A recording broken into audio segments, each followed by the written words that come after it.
birokrat yang menolak menggunakan fasilitas mewah negara. Birokrat yang tak gentar memperjuangkan kebenaran, meski harus menghadapi jutaan ancaman. Mungkin menurut kita ini hanyalah sebuah utopia. Namun pada kenyataannya Republik Indonesia pernah memiliki sosok seperti ini, yang bernama Mari Muhammad.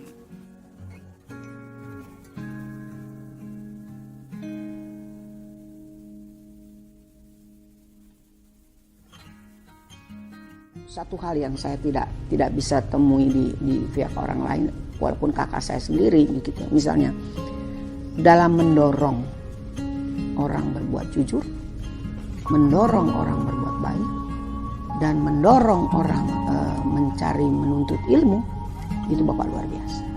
Termasuk kepada saya. Otoritarian, dia ada 3 lambang.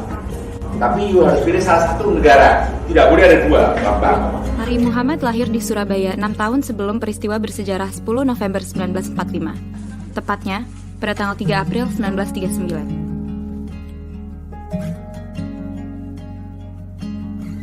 Pada tahun 1988, beliau diamanahkan menjabat sebagai Direktur Jenderal Pajak. Banyak terobosan dan inovasi dalam membersihkan nama baik Direktorat Jenderal Pajak di masyarakat. Salah satu yang paling dikenang adalah keberanian beliau untuk menghitung pajak presiden secara langsung. Baginya, tidak ada pengecualian tentang keharusan membayar pajak, entah itu presiden maupun pengusaha. Atas prestasinya pada tahun 1993, beliau diangkat menjadi Menteri Keuangan Republik Indonesia. Nah, Pak Mari Muhammad itu buat saya menjadi semacam legenda. Karena beliau menjadi Dirjen Pajak pada masa di mana Indonesia itu masih sangat tidak terbuka. Dan juga ada persepsi bahwa korupsi dan kronisme itu sangat pervasif, sangat meluas. Sehingga siapapun yang akan melakukan tugas yang tujuannya adalah untuk menciptakan suatu institusi yang bersih dari korupsi, itu dianggap sebagai kemustahilan. Dengan adanya contoh seperti tokoh Pak Mari Muhammad, kita mengatakan tidak ada yang tidak mungkin. Kalau kita mau, kita pasti bisa mulai dari any start. Dari titik manapun kita mulai pasti bisa. Menjadi mantan Menteri Keuangan tak membuatnya gila harta. Mari Muhammad tetap menjadi sosok yang sederhana. Kenapa sih rumah kita ini kan Papa Dirjen Pajak? Kenapa sih rumah kita nggak ada kolam renangnya? Enggak, tuh saya bilang, Papa kamu tuh berpendapat kolam renang itu sesuatu yang mewah. Sesuatu yang mewah dan sesuatu yang harus memerlukan biaya tinggi untuk pemeliharaannya. Daripada punya kolam renang yang kegunaannya, toh kita bisa berenang di tempat lain.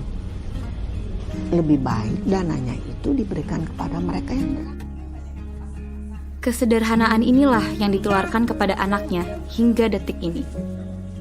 Waktu mau terima penghargaan Bintang Mahaputra ya, waktu itu beliau naik kijang, ya mungkin kijangnya zaman dulu kali ya, yang jadul, dan itu hampir ditolak masuk ke istana karena mobilnya terlalu jelek mungkin ya.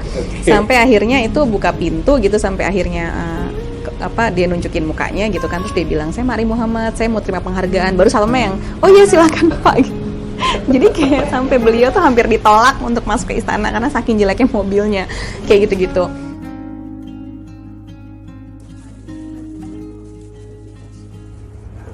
Yang saya bilang tadi itu meringankan penderitaan manusia yang membutuhkan bantuan, yang sangat membutuhkan bantuan.